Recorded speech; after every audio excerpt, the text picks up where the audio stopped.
तो दोस्तों इस वीडियो में औसत के क्वेश्चन लाए जो पिछली परीक्षा में पूछे गए थे। तो पहला औसत का क्वेश्चन है दोस्तों। क्वेश्चन है, क्वेश्चन शुरू करने से पहले इसके फॉर्मूले समझो। तो औसत बराबर क्या होता है दोस्तों?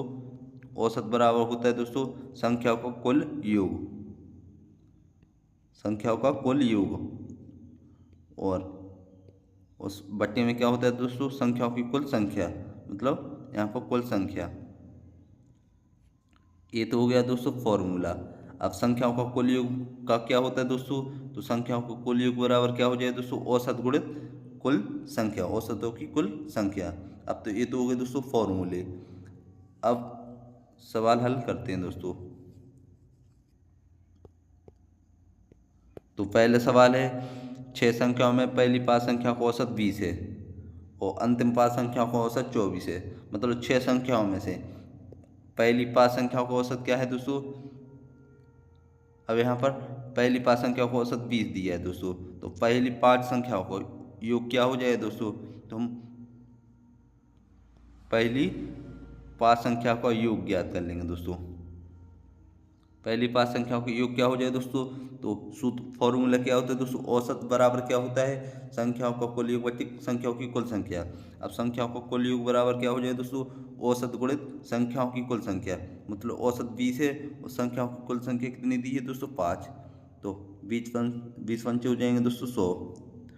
अब अंतिम अंतिम 5 संख्याओं का योग क्या हो जाए दोस्तों? तो अंतिम 5 संख्याओं को योग कितना दिया दोस्तों? 24। मतलब यहाँ पर 24 अंतिम 5। तो योग क्या हो जाए दोस्तों? 24 गुणित 5 कर देंगे, क्योंकि योग का सूत्र होता है दोस्तों औसत गुणित संख्याओं का कुल योग। मतलब यहाँ पर 24 में 5 गुणा कर देंगे दोस्तों। तो 5 को हो जाएंगे दोस्तों 20 और 5 दूनी 10 और 2 12। मतलब यहाँ पर 120 आ जाएंगे। अब यहाँ पर पहली 5 संख्याओं का योग कितना दिया है दोस्तों? 100। और अंतिम 5 संख्याओं का योग कितना दिया है दोस्तों? 120। अब क्वेश्चन को समझना। अब अंतिम संख्या क्या है दोस्तों? 36 इसमें। मतलब पहली 5 संख्याओं का योग कितना दिया है? 100 और अंतिम संख्या कितनी है दोस्तों? 36। मतलब 6 संख्याओं का योग कितना हो जाए दोस्तों? 6 संख्याओं का योग कितना हो जाएगा? मतलब पहली संख्या कितनी दी है दोस्तों? पहली 5 संख्याओं को 100 दिया है। मतलब 100 में हम कितने जोड़ देंगे? 36 और जोड़ देंगे, क्योंकि पहली 5 संख्याओं को 100 दिया और अंतिम संख्या कितनी दी है दोस्तों? 36। मतलब कुल 6 संख्याओं को योग कितना हो जाए दोस्तों? 136। अब हमें इसमें क्या ज्ञात करना है? पहली संख्या क्या है दोस्तों? अब यहाँ पर क्वेश्चन को समझना। 6 संख्याओं का योग कितना दिया है दोस्तों? 136। और इसमें हमें पहली संख्या ज्ञात करनी है दोस्तों। तो पहली संख्या क्या हो जाए दोस्तों? अब यहाँ पर क्वेश्चन को समझना। हमें क्या ज्ञात करना है दोस्तों? पहली संख्या। अब यहाँ पर टोटल संख्या कितनी दी है दोस्तों? 6 संख्याओं को 136 दिया है। और यहाँ पर अंतिम 5 संख्याओं का योग कितना दिया है दोस्तों? 120। मतलब यहाँ पर 120 घटा देंगे, क्योंकि इसमें पहली संख्या दी नहीं दी है दोस्तों। इसमें 6 संख्या, टोटल संख्या कितनी है दोस्तों? 136। मतलब 6 संख्या को ये 136 दिया है और अंतिम 5 संख्या का योग कितना दिया है दोस्तों? 120। तो इसमें हम 120 घटा देंगे तो पहली वाली संख्या क्या हो जाएगी? तो यहाँ पर 6, 3 में से 2 गए सो 1 और 1 में से 1 गए सो 0। मतलब यहाँ पर 16। तो पहली संख्या कितनी हो जाएगी दोस्तों? 16। तो इस प्रकार बी ऑप्शन इसका सही आंसर हो जाए दोस्तों। एक क्वेश्चन पिछली परीक्षा में पूछे गए हैं दोस्तों। इसी प्रकार दोस्तों अगला क्वेश्चन है दूसरा। दूसरा भी सेम क्वेश्चन है दोस्तों। तो क्वेश्चन है, पी और क्यू की औसत मासिक आय 5050 है और क्यू आर की मासिक आय 6250 है रुपये है। और पी और आर की मासिक आय 5200 रुपये है। तो पी की मासिक आय हमें ज्ञात करना है दोस्तों। अब यहाँ पर हमें मासिक आय ज्ञात करना है। तो अब यहाँ पर औसत में दिया है कितना? 5050 रुपये पी और क्यू का। अब पी और क्यू का योग कितना हो जाए दोस्तों? अब औसत का सूत्र होता है दोस्तों औस कुल संख्या बटी संख्याओं को कुल योग बटी कुल संख्या। अब यहाँ पर कुल संख्याओं का योग क्या होता है दोस्तों? औसत गुणित संख्याओं की संख्या। मतलब यहाँ पर इनका पी और क्यू का योग कितना हो जाए दोस्तों? औसत कितना दिया है? 5050 और गुणित कितनी कर देंगे दोस्तों? 2। तो पी और क्यू का योग ज्ञात हो जाएगा दोस्तों। तो यहाँ पर क्या हो जाएगा दोस्तों, शून्य, 5 दूनी 10 की शून्य हासिल है, 1 यहाँ पर 10 हो जाएंगे और 5 दूनी 10। इसी प्रकार क्यू और आर की निकालेंगे दोस्तों, तो क्यू प्लस आर बराबर क्या हो जाए दोस्तों, 6250 गुणित 2 हो जाएंगे दोस्तों। अब यहाँ पर शून्य, 5 दूनी 10 को शून्य हासिल है, 1 हो जाएंगे दोस्तों, 2 दूनी 4 और 5, 6 दूनी 12। इसी प्रकार P प्लस आर की हो जाएगी। अब P प्लस आर कितना हो जाए दोस्तों, 5200 गुणित में क्या हो जाएंगे दोस्तों, 5200 गुणित में 2 हो जाएंगे। यहाँ पर शून्य शून्य, 2 दूनी 4 और यहाँ पर कितने हो जाएंगे दोस्तों, 2 दूनी 4 और यहाँ पर 5 दूनी 10। अब ये तो हो गया। अब हमें क्या ज्ञात करना है, P का मान से क्या ज्ञात करना है। तो अब हम इसमें क्या ज्ञात कर लेंगे, P plus Q plus R.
अब हम P plus Q plus R ज्ञात कर लेंगे। तो यहाँ पर इन सबको जोड़ देंगे, तो यहाँ पर 2 कॉमन आ जाएगा दोस्तों। तो यहाँ पर हम 2 ना लिख के यहाँ पर ए वाली संख्या जोड़ देंगे, क्योंकि इसमें दोनों में सब में 2 कॉमन है, तो 2 से 2 कट जाएगा दोस्तों। तो इन संख्या को जोड़ देंगे, तो P plus Q plus R. अब यहाँ पर नहीं तो हम इन सबको जोड़ के समीकरण को और इनको जोड़ के 2 का भाग करके भी कर सकते, तो इस प्रकार भी हो सकता। और P plus Q plus R के लिए इन सबको जोड़ दो, तो यहाँ पर कितना हो गया दोस्तों, क्योंकि इन दोनों में 2 कॉमन हो जाएगा, इन दोनों में भी 2 कॉमन।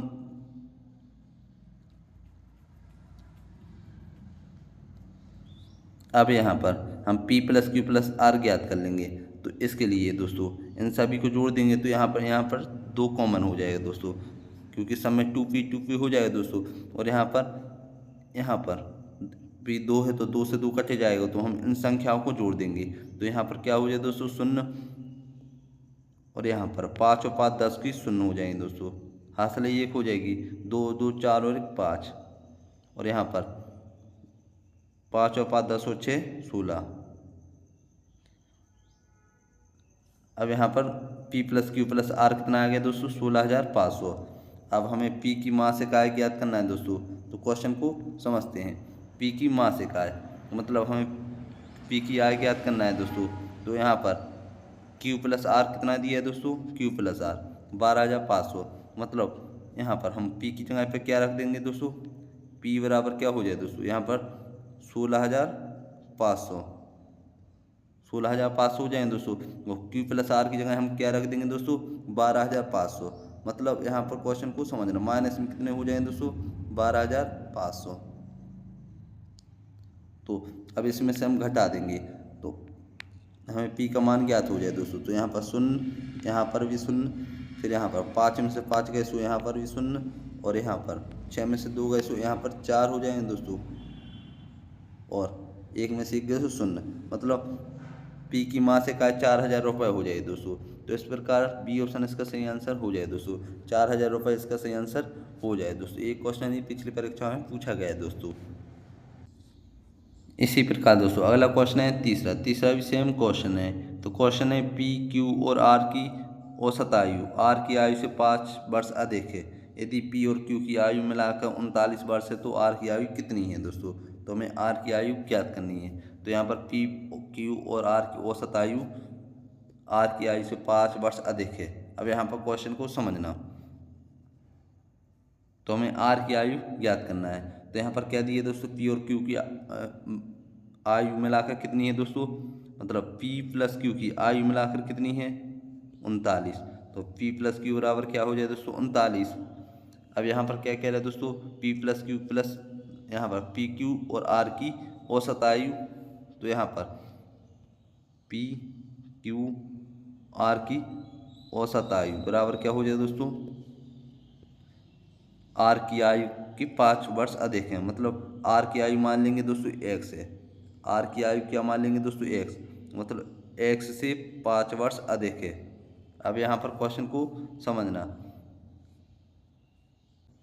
अब यहाँ पर पी क्यू आर का औसत का सूत्र क्या होता है दोस्तों, तो संख्याओं का कुल योग, मतलब यहाँ पर संख्याओं का कुल योग क्या हो जाए दोस्तों, पी प्लस क्यू का योग कितना दिए दोस्तों 39, और यहाँ पर आर का कितना दिए दोस्तों एक्स, बटे क्या हो जाएंगे दोस्तों 3, क्योंकि P plus Q plus R है, मतलब संख्याओं की कुल संख्या 3 हो जाएगी। बराबर में क्या आ जाएंगे दोस्तों एक्स प्लस 5। अब यहाँ पर गुणा कर देंगे, तो यहाँ पर इसका गुणा हो जाएगा दोस्तों, तो क्या आ जाएगा, तो 39 प्लस एक्स बराबर में क्या आ जाएंगे दोस्तों, तो यहाँ पर 3x प्लस 15 हो जाएंगे दोस्तों, यहाँ पर 15। अब यहाँ पर 3x माइनस एक्स हो जाएंगे। अब यहाँ पर 39 माइनस 15 हो जाएंगे। अब यहाँ पर 2x हो जाएंगे, और 9 में से 5 गए तो 4 बचे, 9 में से 5 गए तो 4 बचे, और 3 में से 1 गए तो 2 बचे। अब यहाँ पर x का मान क्या आ गया दोस्तों, 2 एकम 2, 2 दूनी 4, मतलब 12। हमने x को क्या माना था r, मतलब r का मान कितना आ गया दोस्तों 12। तो r की आयु कितनी हो जाएगी दोस्तों 12 वर्ष। तो इस प्रकार ये क्वेश्चन इसका सही आंसर हो जाएगा दोस्तों। एक क्वेश्चन ही पिछली परीक्षा में पूछा गया है दोस्तों। इसी प्रकार दोस्तों अगला क्वेश्चन है दोस्तों चौथा भी इम्पोर्टेंट क्वेश्चन है। तो क्वेश्चन है 3 संख्याओं में पहली संख्या दूसरी की दुगनी है, दूसरी संख्या तीसरी की तिगनी है। यदि उन संख्याओं का औसत 20 हो तो सबसे बड़ी और सबसे छोटी संख्या का योगफल कितना होगा दोस्तों। तो एक क्वेश्चन ही पिछली परीक्षा में पूछा गया है दोस्तों, तो इम्पोर्टेंट क्वेश्चन है। अब यहाँ पर इनको समझना, दूसरी संख्या तीसरी की तिगनी है, मतलब तीसरी संख्या को क्या मान लेंगे दोस्तों एक्स, पीछे से हल किया करो इसको। तीसरी संख्या को मान लेंगे एक्स। अब क्या कह रहा है, दूसरी संख्या तीसरी की तिगनी है, मतलब दूसरी संख्या तीसरी की तिगनी हो जाएगी दोस्तों, तो यहाँ पर 3x आ जाएगा दोस्तों, क्योंकि जब तीसरी संख्या एक्स है तो दूसरी संख्या तीसरी की तिगनी हो गई, मतलब 3x हो जाएगी दोस्तों दूसरी संख्या। अब यहाँ पर आना, पहली संख्या दूसरी की दुगनी है, मतलब पहली संख्या है जो दूसरी की दुगनी, मतलब 3x की दुगनी कितनी हो जाएगी दोस्तों 3 दूनी 6x, मतलब पहली संख्या 6x, दूसरी संख्या 3x और तीसरी संख्या x हो जाएगी दोस्तों। अब यहाँ पर क्वेश्चन को समझना, तो उन संख्याओं का औसत 20 है, मतलब औसत 20 है, तो औसत बराबर क्या होता है दोस्तों, तो औसत बराबर होता है संख्याओं का कुल योग बटी संख्याओं की कुल संख्या, मतलब औसत तो हो गया 20 और संख्याओं का कुल योग कितना हो जाए दोस्तों, यहाँ पर 6x, इन सबको जोड़ देंगे, मतलब 6 और 3 और 1 10, तो यहाँ पर 10x हो जाएंगे, और बट्टी में क्या आ जाएंगे दोस्तों 3। अब यहाँ पर 3 दूनी 6 और 3 शून्य 0, यहाँ पर 10x, मतलब x का मान कितना आ गया दोस्तों, इसे यहाँ पर x बराबर हो जाएंगे दोस्तों 6। जब x का मान 6 आ गया तो हमें सबसे बड़ी संख्या इसमें 6x है और सबसे छोटी संख्या x है, मतलब यहाँ पर 6x बराबर क्या हो जाएंगे दोस्तों, मतलब यहाँ इसमें हमें क्या ज्ञात करना है दोस्तों, सबसे बड़ी और सबसे छोटी संख्या का योग। तो यहाँ पर सबसे बड़ी कौन सी है, इसमें 6x, और सबसे छोटी इसमें x है, तो यहाँ पर कितने हो जाएंगे दोस्तों 7x। तो यहाँ पर 7x को हम कर लेंगे दोस्तों 7 गुणे 6, और 6 7 हो जाएंगे दोस्तों 42, मतलब यहाँ पर 42 इसका सही आंसर हो जाए दोस्तों। तो सबसे बड़ी और सबसे छोटी संख्या का योग कितना हो जाए दोस्तों 42, इस प्रकार 42 इसका सही आंसर हो गया दोस्तों। ये क्वेश्चन ही पिछली परीक्षा में पूछे जाने वाला इंपॉर्टेंट क्वेश्चन है दोस्तों। इसी प्रकार दोस्तों अगला इंपॉर्टेंट क्वेश्चन दोस्तों पाँचवा इंपॉर्टेंट क्वेश्चन जो एग्जाम में बार बार पूछा गया है दोस्तों। तो क्वेश्चन है 3 क्रमिक विषम संख्याओं का औसत उनमें पहली संख्या की 1/3 से 12 अधिक है, तदनुसार उन 3 संख्याओं की अंतिम संख्या कौन सी है दोस्तों। तो हमें अंतिम संख्या ज्ञात करनी है, तो क्वेश्चन को समझना है। यहाँ पर क्या कह रहा है, 3 क्रमिक विषम संख्याओं का औसत, मतलब विषम संख्या क्या हो जाएगी दोस्तों, पहली संख्या x हो गई, तो दूसरी संख्या विषम क्या हो जाएगी दोस्तों, x+2 हो जाएगी दोस्तों, और तीसरी क्या हो जाएगी दोस्तों, x+4 हो जाएगी, क्योंकि जैसी एक है विषम संख्या, एक में हम जब 2 जोड़ेंगे तो 3 होगी, मतलब सम संख्या जोड़ेंगे तब विषम संख्या आएगी। जैसे फिर 2 में हम 4 जोड़ेंगे, सॉरी 3 में हम 4 जोड़ेंगे, यहाँ पर 3 में 3 जोड़ेंगे तो 6 आ जाएंगे, और 3 में यदि हम 4 जोड़ देंगे तो 7 आएंगे, मतलब विषम संख्या है। तो सम मतलब विषम में सम संख्या जोड़ तो विषम संख्या आती है, तो इस प्रकार ये 3 संख्या हो जाएंगी दोस्तों यहाँ पर, क्योंकि 3 क्रमिक दी हैं दोस्तों, तो हमने क्रमिक संख्या ज्ञात कर ली। अब यहाँ पर पहली संख्या ए हो गई, पहली संख्या का 1/3 उन उसमें, मतलब यहाँ पर क्या दिए दोस्तों, 3 क्रमिक विषम संख्याओं का औसत, उसमें क्या दिया दोस्तों, पहली संख्या का मतलब पहली संख्या का 1/3, पहली संख्या का 1/3 से 12 अधिक है, मतलब इन 3 संख्याओं का औसत। क्वेश्चन को समझना, औसत बराबर क्या होता है दोस्तों, संख्याओं का कुल योग बटे संख्याओं की कुल संख्या। अब दोबारा से समझना दोस्तों इस क्वेश्चन को, क्या कह रहे हैं दोस्तों, संख्या का तीन क्रमिक विषम संख्या का औसत, तो विषम संख्या का औसत का सूत्र क्या होता है दोस्तों, संख्याओं का कुल योग बटे संख्याओं की कुल संख्या। तो ये हमने औसत का सूत्र जमा दिया, और उसमें बराबर क्या है दोस्तों, पहली संख्या x हो गई का 1/3 से 12 अधिक, तो 12 अधिक कर दिया। अब यहाँ पर क्वेश्चन को समझते हैं, तो इन सबको जोड़ देंगे तो 1 2 3, तो यहाँ पर 3x और 4 और 2 कितने हो जाएंगे दोस्तों, 6, और बटे में 3 आ जाएंगे दोस्तों, बराबर में क्या हो जाएंगे दोस्तों, यहाँ पर बच्चों में 12 हो जाएंगे दोस्तों 36, और यहाँ पर 36 + x हो जाएंगे, और बट्टी में क्या आ जाएंगे दोस्तों 3, मतलब 3 से 3 कटे जाएंगे दोस्तों। अब यहाँ पर कितने बचे, 3 में से यहाँ पर इसका पक्षांतर हुआ तो 3 में से 1 जाएंगे तो 2x बचेंगे, और यहाँ पर 36 में से 6 जाएंगे तो 30 बचेंगे। अब यहाँ पर 2 एकम 2, 2 एकम 2 और 2 पंचे 10, मतलब x का मान कितना आ गया दोस्तों 15।